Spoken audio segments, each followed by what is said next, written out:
Ramakrishna শরণম YouTube চ্যানেলে সকল রামকৃষ্ণ ভক্তমণ্ডলীকে স্বাগত। আজকের পাঠের বিষয় স্বামীজির ছেলেবেলার একটি গল্প। নমঃ শ্রী যতিরাজায় বিবেকানন্দ সুরয়ে স্বচ্চিত সুখস্বরূপায় স্বামিনেতা ভারিণে।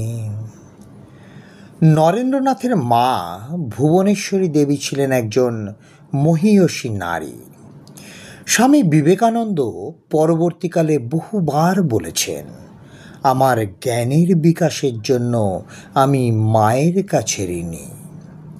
তার শিক্ষা দেওয়ার পদ্ধতি ছিল অদ্ভুত।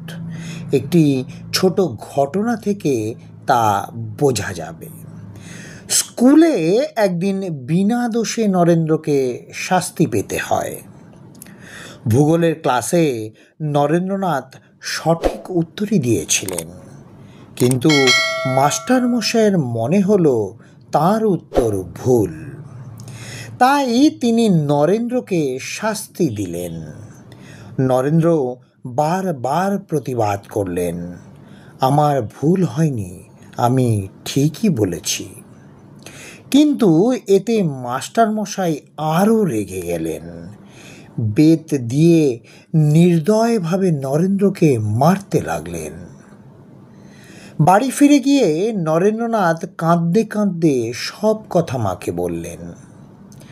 মা তাকে সান্ত্বনা দিয়ে বললেন, বাছা, তোমার যদি ভুল না হয়ে থাকে তবে এতে কি এসে যায়?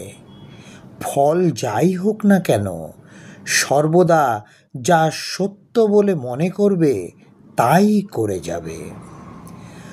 মায়ের এই উপদেশের পরিপূর্ণ রূপ নরেন্দ্রনাথ দেখেছিলেন গুরু শ্রী রামকৃষ্ণের মধ্যে।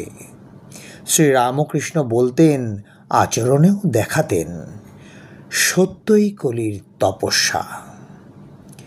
মা এবং গুরুদেব উভয়ের মধ্যেই যে সত্যনিষ্ঠার আদর্শ তিনি দেখেছিলেন তা স্বীয় জীবনের প্রতিটি পদক্ষেপে রূপায়িত করেছিলেন স্বামী বিবেকানন্দ। পরবর্তীকালে তাই বিবেকানন্দের কাছ থেকে জগৎ শুনেছে মহাবলিষ্ঠ এই বাণী, সত্যের জন্য সব কিছু ত্যাগ করা যায়, কিন্তু কোনো কিছুর জন্যই সত্যকে ত্যাগ করা যায় না।